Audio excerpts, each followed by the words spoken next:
Well, good day to you guys. Hope that your week is going well here as we get to the middle of the week. Time for a little bit of a recap, a touch on, see how you guys are doing.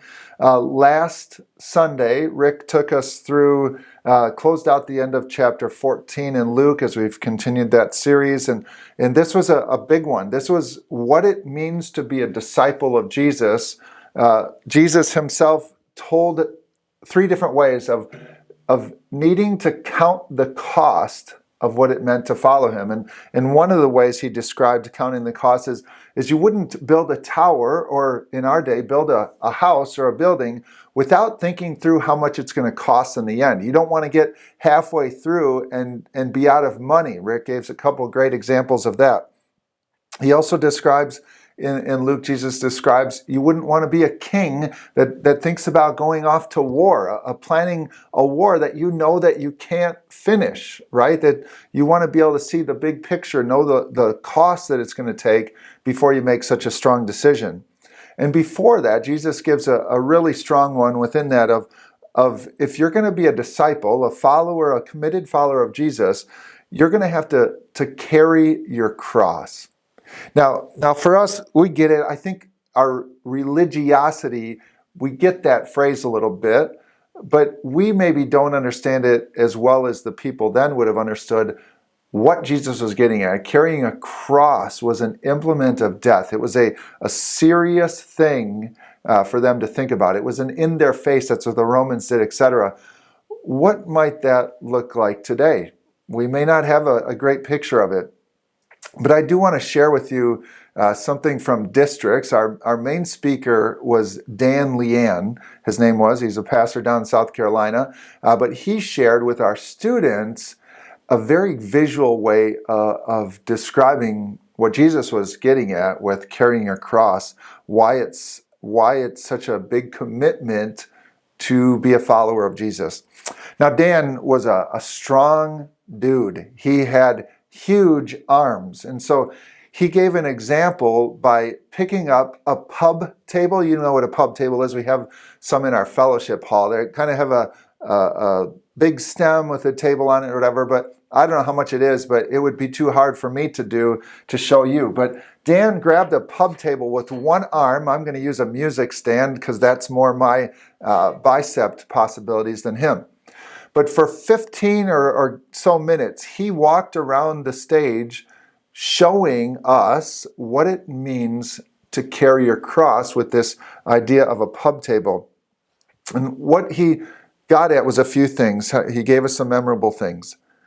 If you're going to carry your cross, in other words, follow Jesus, it's going to be uncomfortable sometimes. It'd be uncomfortable to carry that cross, right? But to be a follower of Jesus, it's going to be uncomfortable. There's going to be things that are hard, continually hard, about making a commitment and sticking to that commitment and following Jesus. So it's going to be uncomfortable. The second thing he said about carrying your cross is it's inconvenient, right? As you can imagine, carrying something around for a whole time is inconvenient. If you're going to be a committed follower of Jesus, it's going to be inconvenient for you sometimes. You can't do what you always did. It's going to be hard with friendships and relationships the way that you used to be. There are going to be times when you have to say no to things that you wish you could do, but they would be ungodly or away from what God would want for your life. Third thing he said, it will be noticeable. You can't hide the fact that you're carrying your cross. People around you will see that you are different. You can't hide the fact. If you're a truly committed follower of Jesus, it's going to be visible. It's going to be noticeable. So it's going to be uncomfortable. It's going to be inconvenient. It's going to be noticeable. And he used a little bit of teenage type jargon, I guess, here, but he said the fourth thing is it ain't going to be cool. It's not cool to walk around. People are, again, going to notice you, but it's not going to help you fit in, so to speak, with everyday life. And in our world, then, it's not going to be cool to be a Christian. We see that, right? turn on the television. Our values, a Christian values, a committed follower of Jesus' values are not going to be seen very favorably. It's not going to be cool. You're not going to fit in a lot of times. And then the last one, once you pick up your cross and commit yourself to following Jesus, it's forever. You don't get to put the cross down, so to speak. It's forever that you're going to be a follower of Jesus.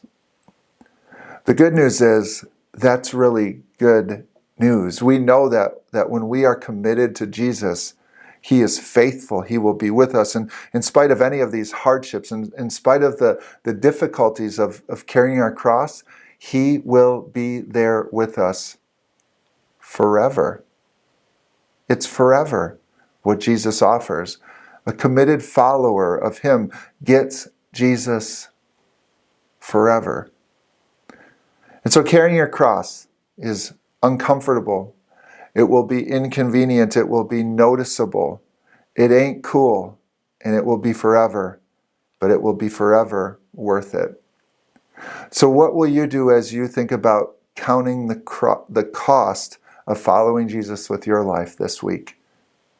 Hey, we'll keep going with Luke on Sunday. Hope you have a great week. Until then, see you soon.